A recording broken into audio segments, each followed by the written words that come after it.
fellow Toastmasters and guests, it brings me great sorrow and great sadness to reveal to you tonight a havoc-riddled disease that is plaguing the entire world, but specifically this nation.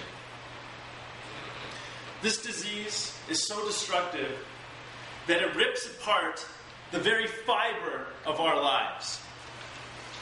It hurts not only ourselves, but the people who are most close to us.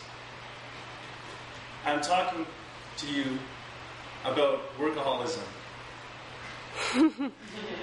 Out of 39 first world nations surveyed, Canada ranks 39th in terms of having a harmonious work-life balance. The United States of America, which has a reputation for placing financial and career-related goals ahead of other life goals and other aspects of life, is 3 rungs ahead of Canada, as is China, Taiwan, and Singapore. I ask of you, why is it that we feel the need to stay late at work and watch the sunset from our office window instead of at home with our families? I ask of you, why is it that we pull ourselves out of bed when we are coughing and wheezing and we know that we are sick, instead when we should be resting so that we may recharge and return refreshed? I ask of you, why do we throw away our holiday time in order to get it paid out, or even worse, not take it at all? Something that is so precious and so generously given to us, for it is known of its benefits that not only benefits our own life, but also our productivity in our workplace as well. Fellow Toastmasters and guests, when I feel the pull of labor taking me away from other areas of my life that are important to me, I remind myself of this story.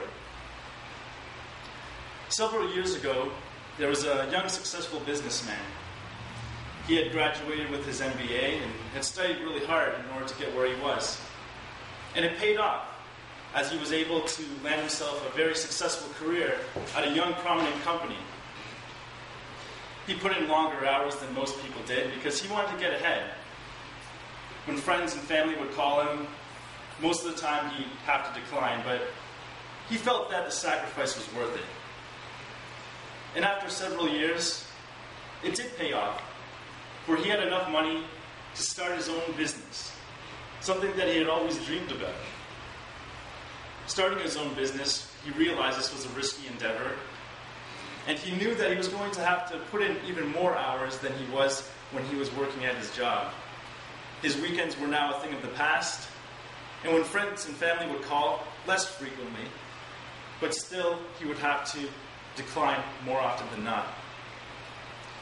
Again, he felt these sacrifices were worth the effort. And after about just a little over a decade, he had enough money saved up and his business was flourishing that he could take a much-needed and much-deserved vacation. He decided to do something that he hadn't done since he was a child, which is go fishing. All of his responsibilities that he had taken on didn't allow him to enjoy this pastime of his. So he decided to go to a small Mexican fishing village just off the south coast of Baja, California. He checked into a small beach house. On the first morning that he was there, he woke up at a leisurely pace and got down to the fishing pier around 9:30 in the morning. And as he was walking down the pier, he noticed that a local man was walking towards them, who had a fishing rod in one hand, a huge bucket of fish in the other, and a great big smile on his face. He asked him, "Good catch today, eh?" He was Canadian, though. "Certainly, but don't worry, there's plenty of fish back in the ocean for you to catch." And as the fisherman turned around to continue his path, the businessman was curious and asked, "Excuse me, sir, but it is only 9:30 in the morning. What do you plan to do with the rest of your day? And the fisherman replied, I'm going to go spend some time with my family. I have more than enough fish than we need for today. Then I'm going to play a little guitar, maybe drink some wine, and hang out on the beach with the rest of my friends. Just before the fisherman, for a second time, turned around, the businessman felt implored to educate this poor fisherman on the finer aspects of business. Excuse me, he said, but did you realize that if you continue to fish for the rest of the day, that you'll have more than enough fish than you'll need for today? And if you do this for the rest of the week, you'll have enough fish that you could sell it down at the marketplace and make a pretty penny. Oh, well, what would I do then? Said the fisherman. Well, after you do this for about a year or so, and if you put in a few extra hours than you normally would, you should have enough money to buy yourself a boat. Then you can go further out into the ocean and catch even bigger fish, which will be worth even more money at the marketplace. Oh, okay, well, what would I do at that point? Well, if you continue to do this for several years, possibly a few decades, and don't mind working on the weekends every once in a while, then you're sure to have enough money that you could buy a whole fleet of boats. You could hire your friends to work and fish for you, and as soon as you know it, you'll have a successful, thriving business. Oh, wow, that sounds really cool. Well, what would I do then at that point? Well, at that point, you could retire. Oh, well, what would I do when I retire? Said the fisherman. You could do whatever you want. You could spend some time with your family, maybe play a little guitar, drink some wine, or just hang out at the beach with your friends. The fisherman looked up and smiled, and continued his walk down the pier. The point of the story is this, is that how you live every day of your life is how you live your life.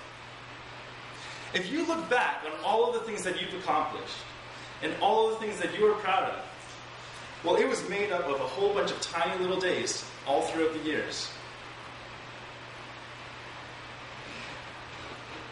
I don't want to live in a society where people's value is based off of how many zeros precede the first digit in their bank account, or what abbreviation follows their name in terms of their career. I want to live in a country, in a society, that values a harmonious life, one that is rich and vibrant and full of laughter and relationships and joy. Don't you all? I'm sure we all do. I have made changes in my life to help bring us closer to this unequivocally harmonious society. But I can't do this alone. And I need all of your help. I need you to help yourselves and to help each other. Let's make Canada no longer 39th out of 39 countries in terms of a work-life balance. And I ask you this one question. Do you live to work? Or do you want to work to live?